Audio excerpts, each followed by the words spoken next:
Okay. Hello. Hello. Welcome Hi. to the UK on a boiling hot Sunday evening. So we're going to be talking about the project that we've got in hand with Susanna Harker and Lucy Shuttleworth. And so I'm going to just work out which of the I think we'll be switching from like one screen to another, I think. So hopefully it'll work out like that for people. Um, so I'm going to introduce myself. I'm Dr. Gabrielle Malcolm, and I am an academic and writer. And I began an investigation into Jane Austen fan culture, about 15 years ago, when I moved to Bath and discovered just how popular Jane Austen was amongst visitors, and how many things like merchandise. So when I spotted those I Heart Darcy bags, that was the thing that set me off on my trail of investigation. And it led me to writing a book called There's Something About Darcy, editing lots of things about Austen, and doing talks on television and for festivals. And then one day I happily approached Susanna Harker to interview her about uh, her past, her association with Austen and with the character of Jane Bennet. And from there, we got talking about your writing career now. That's what we can call it. And I think it'd be really good for you to tell us a little bit about that writing journey, Susanna, and how you got into that from acting into writing. Gosh. Okay. Hello. Hi. So I'm Susanna, and I played Jane Bennet a very, very long time ago, in 1995. And I have kind of revisited that time in this film that I've written. And it's really a way of addressing visibility in midlife, particularly female midlife visibility, and how the gaze falls away, especially if you're an actor, and what happens, how that feels. But it is a comedy. Doesn't sound very funny, I know, but there is a lot of comedy to be mined in it. I discovered. I set out not to write a comedy, actually. I set out to write a sort of thriller, to address this, using not myself, but someone else, a photographer, a female photographer, and to illustrate what it's like, for the midlife visibility to diminish. In other words, you don't get as much work. And I then realized that I should probably use myself as an ideal example, being an actor, in which case the sort of visibility metaphor is literal.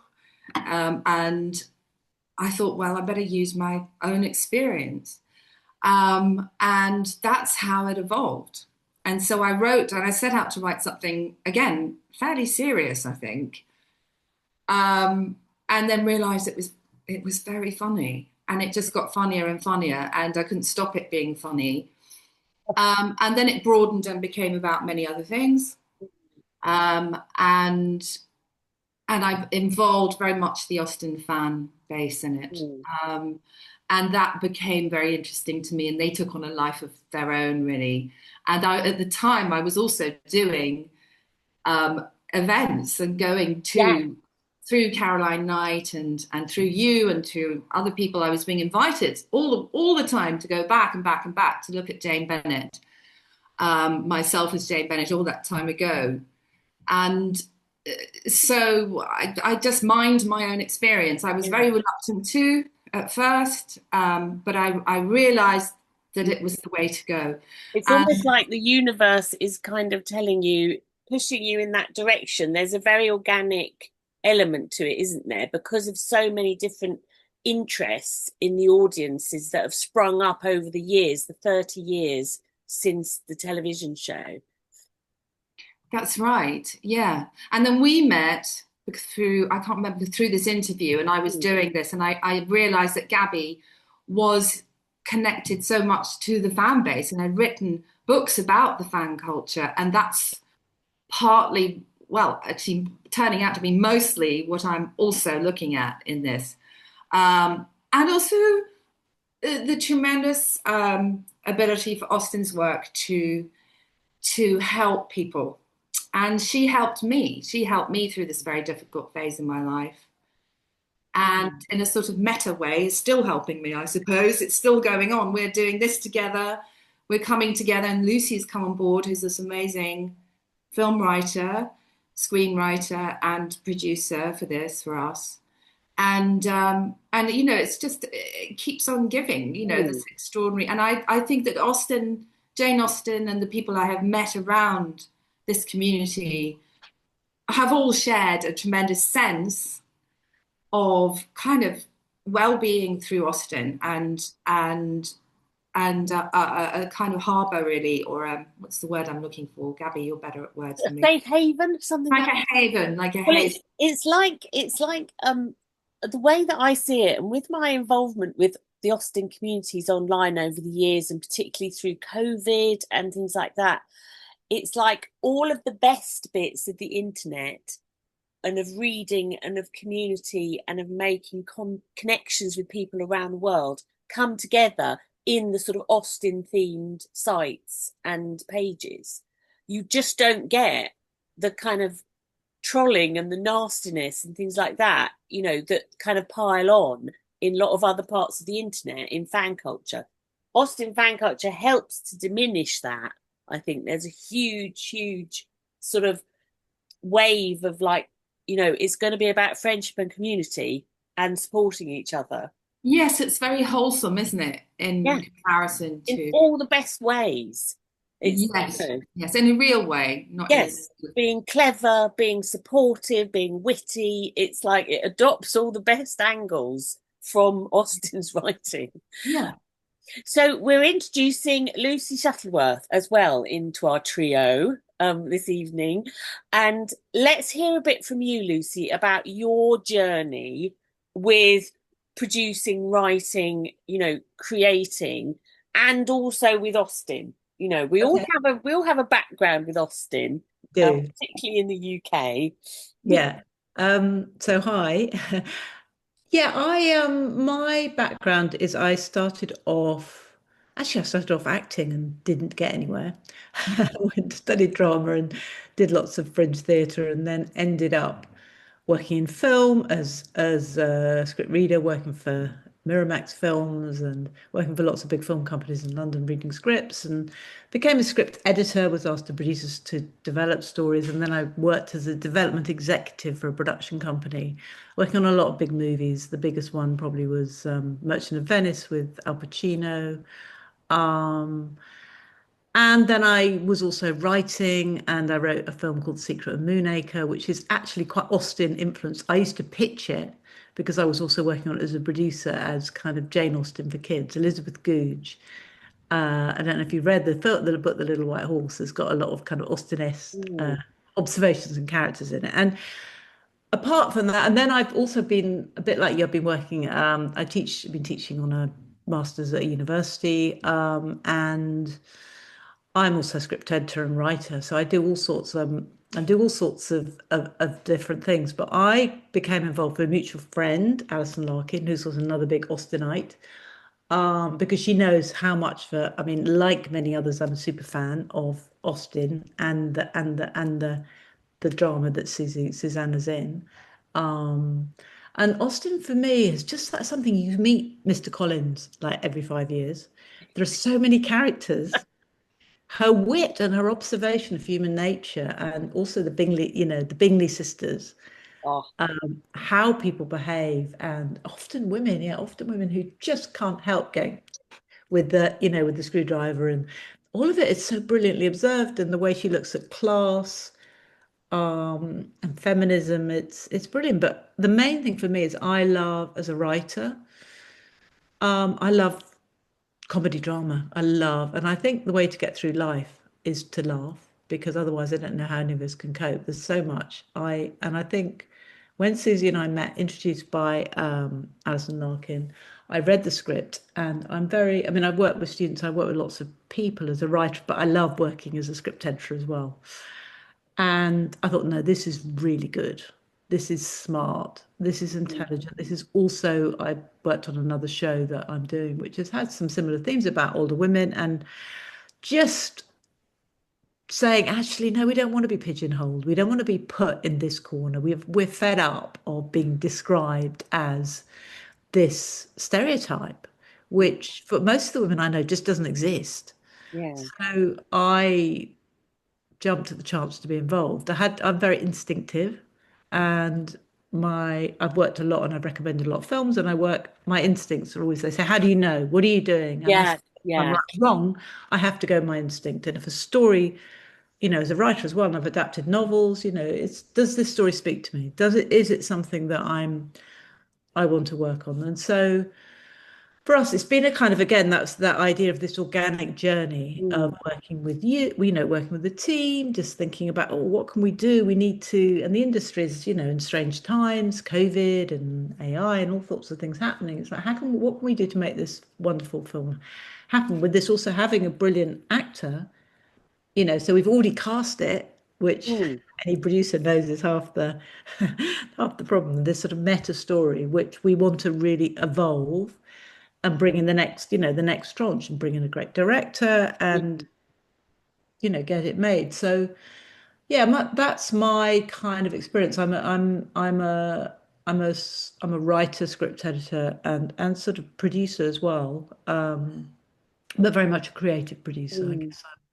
I was head of development for a production company, so everything I do is around the creative side of producing. But I'm really excited about the project and of working with Susanna, and I think we're just going to have a massive reach to so many women Yeah. because it's that, when you're looking, I've worked for Miramax and Universal, lots of people, they say, well, what is it when you read a script? And it's the golden ticket is something that's really universal. Yeah. Yes. A woman in India, a woman in France, Yeah. not only women, of course, Yeah. we're men as well, but there is a universality of the themes and the story that I think is endlessly fascinating and also funny. I mean, there's so much comedy that happens that actually the only way to really, I think, to deal also with difficulty, and the best comedies are often have a bit of darkness in Mm. Yeah. because they can also help us deal with darkness because life is difficult and we all have to go through lots of sort of trauma in our lives and the best way to deal with it is laugh. So I think it's a wonderful project and I wouldn't be involved in it if I didn't 100% trust in Susanna and want to work on it and to build this fantastic team of mainly women, which is also really exciting. That's I kind of think come that's about. Yeah. Yeah. Sorry? Go ahead. can I say something? I just think that we've all landed there are four of us, five of us, who are all women of a certain age. We've heard that, but and I think it resonates very, very strongly with all of us in that respect. I was writing about being underrepresented, really, or misrepresented in our midlife. I mean, the kind of parts that I was being offered were shocking. As soon as I turned 50, it was Mrs. Thatcher or matrons or great aunt dowagers or kind of, it was just like, but where is the positive reflection of the Mm. real woman who we are? And that you're either a cougar or you're a sort of mother figure, but we're not that. And I just Yeah. think that there isn't, the parts aren't there. So But the actors are there, aren't they? And the audiences are there. I mean, Yeah. the box office, for example, it's a completely different story, but Mamma Mia is huge because people wanted to see women in their 50s having a wild time and jumping about Yeah. and being naughty and silly. And the audiences are there because they also know that that's another side. Women don't suddenly become these dowagers and fit their humps when they get to 50 and And start behaving or being, yeah, but we live in the And patriarchy. I'm going to say something. In my usual way, I'm going to steer it back round to Jane Austen to Yes. yeah, say that, isn't it the case that when you return to her works at different ages and Mm, different times in your life, that you relate to those characters in different ways. mm. Yeah. And this has been a response from so many people that I've spoken to.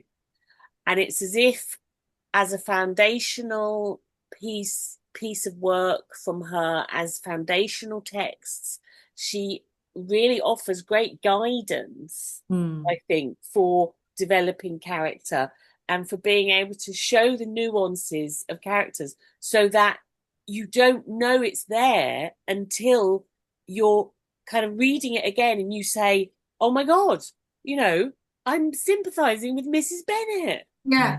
Well, the characters are all so fully fleshed out, as you Yeah. said. They're so completely realized, aren't they? And so, yeah, when you're in your 20s, you don't even really notice Mrs. Bennet other than as a comic Yeah. figure. But you're suddenly resonating with, well, she's got to get these girls married somehow because that's the only route to survival.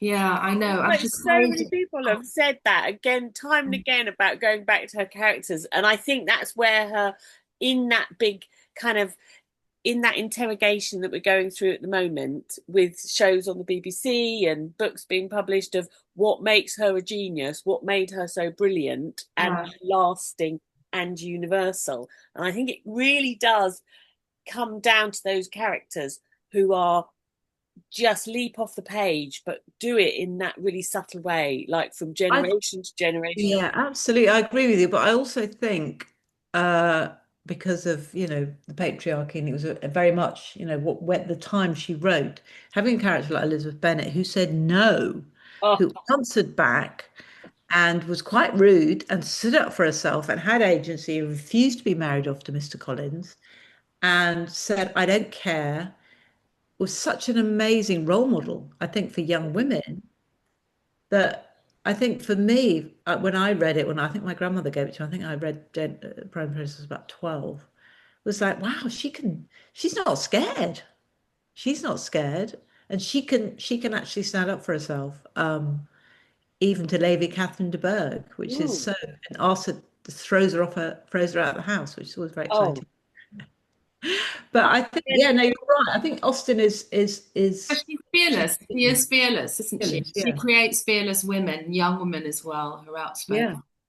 Yeah, yeah, yeah. Well, I suppose she was also writing as such. She died so young, but she was also writing around the time of someone in her 20s, wasn't she, when she mm, was writing Prejudice? But also the kind of comic figures of Emma, of Emma's father, who's actually a bit of a twit, really, but she's sort of so fond of him and his kind of obsession with which which pharmacy, which mm. Get that get people to the go to. right apothecary and Apothecary, that's it. You go don't to the eat too right. much cake. Yes, don't have that. Don't have cake. And it's very, very fussy, fussy, potty. And of course, all of these characters, that's what I love about her. You just meet them or Oh, versions of them. Or and you're just like, oh my God, who does that person remind me of? Oh, it's Mrs. Elton. How many Mrs. Eltons have you met? Mrs. Elton. Oh my Lord, yes, so many. She's so good. She's That- brilliant. Mrs. Elton, she's a devil, isn't she? She's so Oh, mean. I love her. I love her. And then it's all in the ways in which they speak, and it comes about so naturally, and it comes about in that very, very human and very dramatic way, which I think. So obviously, for people for like yourselves, writing scripts, reading scripts, what you want is things to the people to come off the page and Thomas is be alive. authentic. But I think what she also does is there is there's humanity in her characters. So even with the Bingley sisters, they have, everybody comes from something, and because they came from trade, which everyone would have been so snobby about, they are ultra snobbish. But also, one of them is in love with Darcy, so of course she's an absolute evil cow, because she's like, this is my man, and you've come in and you've unsettled things, and I've Yeah, got to. And Mrs. Elton the same. She feels snubbed. There's a whole kind of class thing, isn't she? She's snubbed by Emma, and she absolutely. can't believe that Emma would think that her wonderful Mr. Elton would marry Harriet. Yeah. And but you kind of understand where she's coming from, Mm. Mrs. Elton, don't you? You understand. So I think that's what she also does brilliantly. And that's what you always have to do as a writer. You have to be able to show motivation. You have to understand, otherwise it comes across as flat and hollow. Mm, So, and also antagonists have to have, yeah, they have to have reasons, mm. most of the time. And you can see why Mr. Collins is such a blubbering idiot, because because his whole situation depends on this, and he's so basking. He can't get over that he can be work. He's involved with this Yes. amazing great lady. It's like that gives his whole life meaning. Oh, and it's so interesting, isn't it? That yeah, he depends upon, he survives upon patronage. That's his Yes. absolute lifeblood.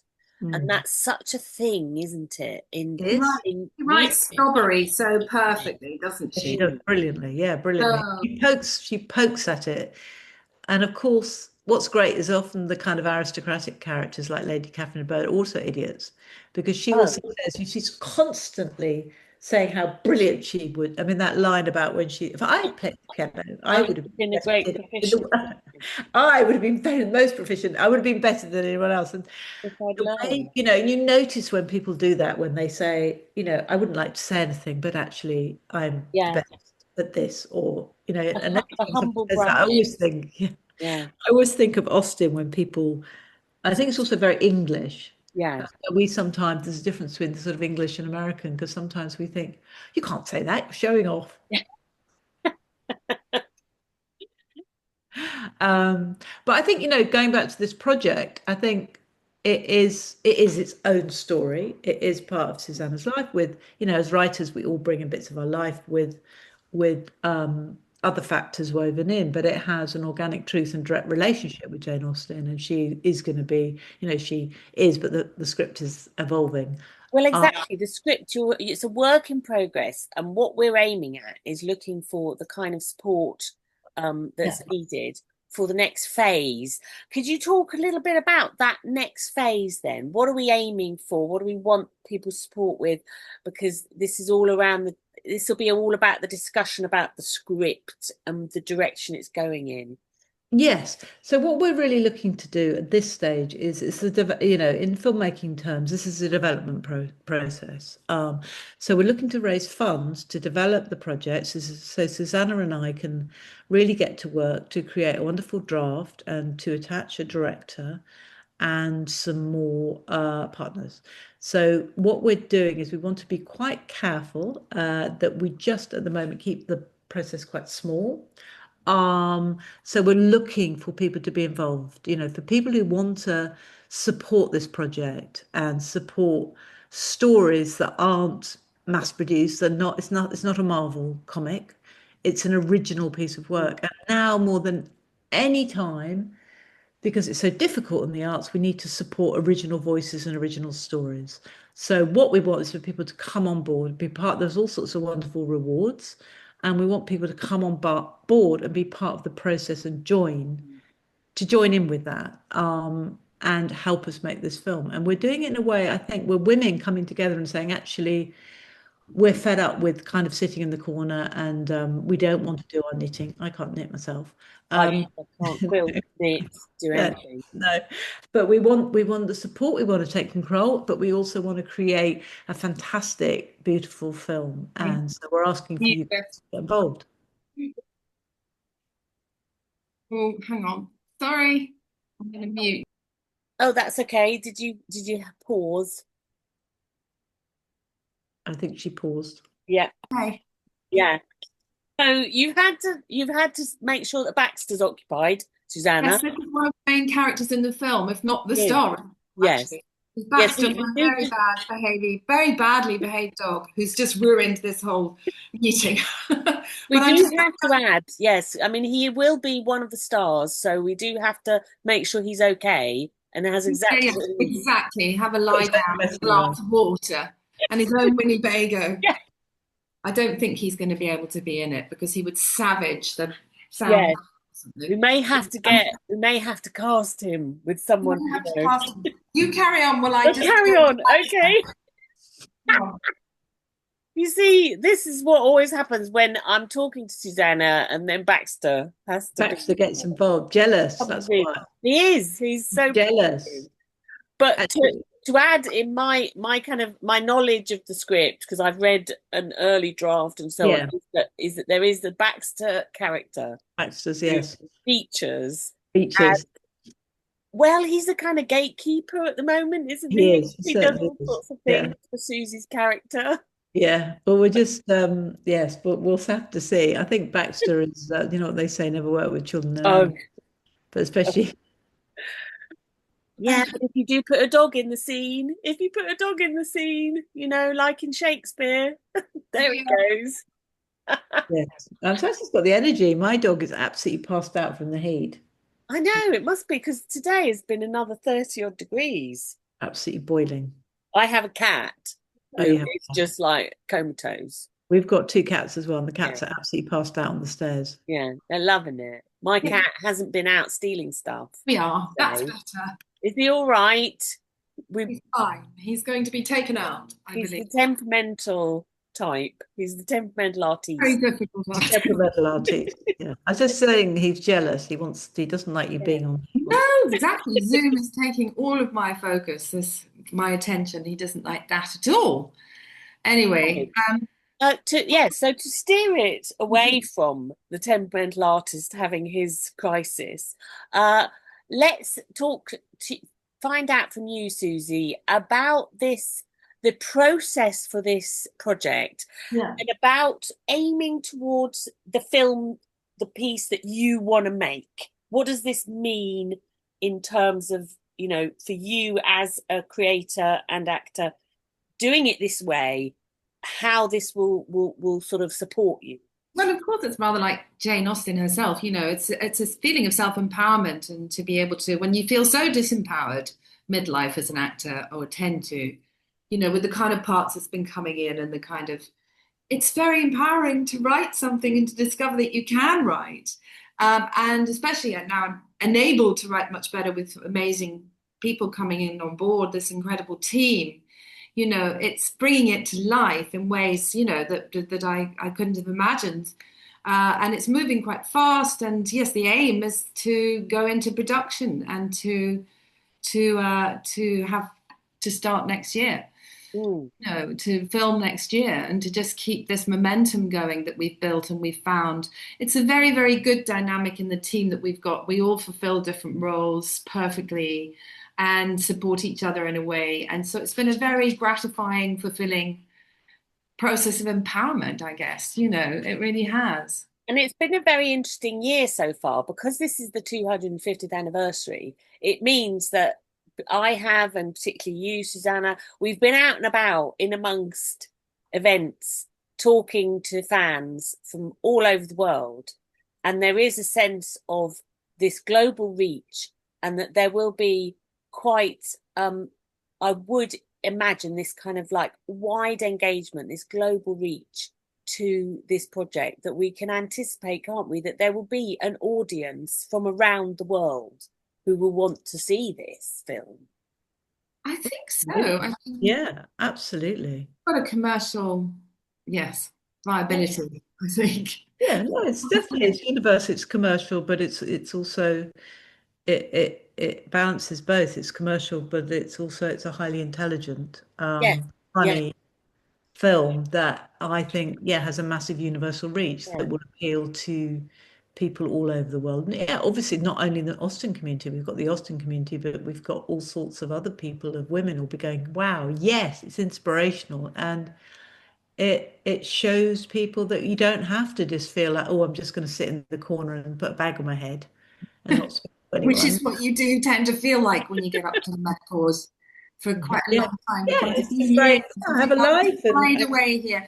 I mean, I think I was really trying to address that huge exodus really that happens midlife. When your kids grow up and they leave home, you have an empty nest. People's partners run off with much younger women.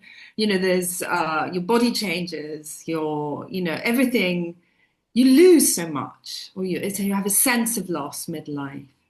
And I just think it's how you address that and how you fill that void really is what I was trying to look at. Mm. Mm. And and to do it in a sensible way, or not really sensible, that's the wrong word, in In a other way words, that's fulfilling, in a way that's fulfilling and stimulating rather than Yeah. destructive or kind of shallow, or that's what I was looking at. And Austen helps you do that because she somehow she's very wholesome is the wrong word as well. That sounds very word depressing. I don't mean that. I mean that she's very enriching, I Yeah. suppose, and empowering in the way that she sees women, and you get a sense of that from her work. And that's what I was trying And to it do, I and think. and asserting a sense of a bravery for the time in which she was living, when she has, as we've mentioned, some of these heroines pushing back, refusing, saying something in conversation, to silence the men around them, and to do this at a time in their life, in their society, where you didn't do that. You just, when Fanny Price mentions slavery, in the earshot of her uncle who owns plantations in Antigua, it's like, she gets away with it. And it's that thing of like, there's a sense of that bravery and that, in investigating the world that you're part of, interrogating it, and And pushing women back. finding their voices, finding their courage, finding their voices. Usually her central character, her protagonists do grow in that respect, don't they? Mm. They do and giving them out. parity with the men.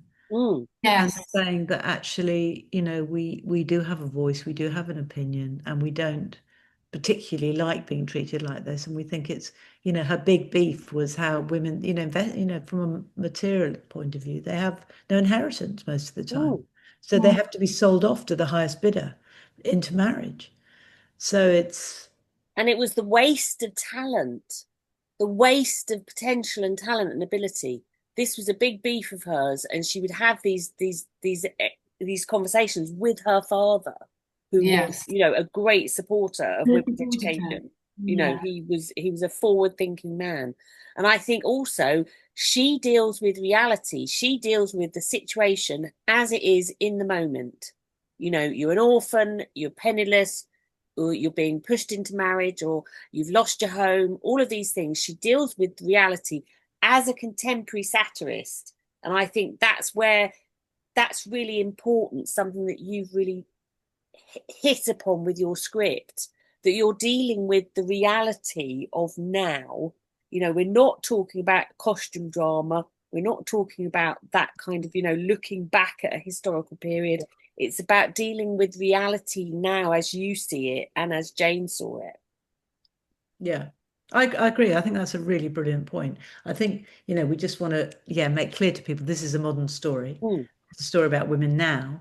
Yeah. But within that, the reason why there are some authors that will never go away, that we still love, that we still find ways of understanding the human condition, really. What is it to be a human being? How do we behave? Why do we behave in such ways? And what can she teach us? So it's a modern story with a Jane Austen twist all the way through, because it's resonating, and it's also, you know, she's helpful, although we will have some comedic moments when she's slightly annoying, and we'll just think, Yes, Jane Austen does come into it, we should say, shouldn't we? Oh, Jane she's Austen a so you're does. going character to that do comes that? into it. Yeah, Yeah. yeah, yeah. Yes, Oh, and yeah. we're going to bring her more into it. I think that's one of the areas we're going to develop. That's one of the things we're going Decided to to develop. Yeah, bring her earlier into it. She is in it. She exists in it anyway. I suppose we're giving it away if we say that. I don't know. But there is the spirit of Jane Austen, the ghost of Jane Austen. It Yes. does appear Infused. yeah. and gives Spirit who the sometimes gives her opinion far too readily. yes, For it's so very dead a person, opinionated. sorry, that's just come to me. Yeah, for so dead a person, you give your Yeah, yeah. Yeah. What would um, Jane Austen say at this point? Well, we'll put words in her mouth. Yeah. What exactly. did she make of Well, it? and she was, as we know, fiercely opinionated Oh, and very vibrant, very strong-minded, and probably, we don't know, but the letters were possibly destroyed because of that, yes, the because of big schism. Mm. her searing wit and her observation, and we think she was probably quite a tongue on her. And she wasn't, they were unguarded. And I think that's the other point, is that she wasn't of the circle of literary names, intellectuals, public voices, you know, men and women of letters of her period. She was very much outside of that, organizing her own publishing career. So her letters are unfiltered, unself-conscious, everyday correspondence with her family and friends. She And that's wasn't thinking, oh, someone's going to be reading this. and she was self-published, which we found some sort of connection to doing this Mm, Kickstarter approach, which seemed like suddenly a very good idea to do yes, Kickstarter, which is, and it is kind of self-publishing. It's a form of self-publishing, which is similar to what Jane did herself. those were the formats, the forms of publishing. And she was a subscriber for Frances Burney's publishing. So when Fanny Burney was saying, here's my next novel, I'm pitching it to my fans, Jane was collecting people's shilling guinea contributions for Yes. Burney's next publishing project. So it was all like kind of, it all has echoes in that from the period. Mhm. Yeah. So shall I pause it again at this point? So, with all of this in mind, with all of the different aspects about kind of where the idea came from, how the project started in your imagination, Susanna, um, there's the echoes of it, the things that the foundation with playing Jane Bennet and the things that emerged from doing that role and how those impacted on it. And you're wearing a little piece of the sort of history of the the series, aren't you? This is what I wore as Jane Bennet. And it's based on Cassandra's real cross. And so Jane and Cassandra both had crosses which were made for them or bought for them, I think, by their brother. Yes, their brother. Topaz crosses. And they're very, very beautiful. And I was given this as my sort of end of shoot gift. Both Lizzie and I both uh, I've forgotten her name, and that's terrible. Jennifer. You and Jennifer both have a cross. She's Lizzie. Fanny and I were both given these crosses as our presents, and I've treasured it and I've loved it. And then I started developing an idea about Jane Austen for the stage, actually, with my sister Caroline. No, not Caroline. Oh, no, this will be edited, won't it? We can edit this. So you had an idea for developing a play, didn't you? And that's how your sort of your story ideas were coming about. Absolutely, yes. I was developing a play with my sister Nell, and she came to stay with me, and we were working on it and going through the themes, and we were going to start a little rehearsal process. And at the Oval, and she stayed overnight, and I thought, I need to wear my topaz cross, you know, which I always have gone to whenever I've done anything connected to Jane Austen over the years. And I couldn't find it. I couldn't find it anywhere at all. And I thought, I can't believe, I was devastated that I'd lost it. And I really wanted to wear it for the following day. Anyway, I slept that night and I dreamt and I dreamt and I had a dream and I felt that Jane Austen was with me and that she had pointed me to a drawer in my room and it was the second drawer down. So I woke up in the morning and I looked at the second drawer down, the sock drawer, nothing there. So I forgot about it. Then I realized that in the dream, that chest of drawers had been a little bureau, writing bureau, strangely enough, which was downstairs. I'd moved it to a different room downstairs in the front room. So I rushed downstairs, and there was no way I would have put it in there. It's a strange place to put it. And I opened the second drawer down, and there it was.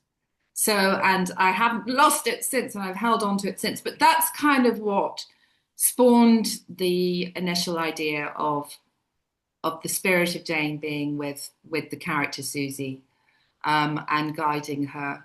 That's how she entered my film in the first place through this project. It's still here, and I wear it when I can. Yeah. So True story. well, and so we know that the people that will want to watch this and hopefully be supporters of it, they love a Regency themed trinket. and they love We do. the crafts and the costuming. So that's been sort of like the thinking, isn't it, behind the reward scheme for Yeah, encouraging people to come on board. Yes, and it was idea actually, wasn't it, Lucy? Really more for the so bonnet. I think it was. I think it was more your idea for the bonnet. I think that was your yes. idea. Yes, I think it did. Yes, I think that came out of one of our meetings.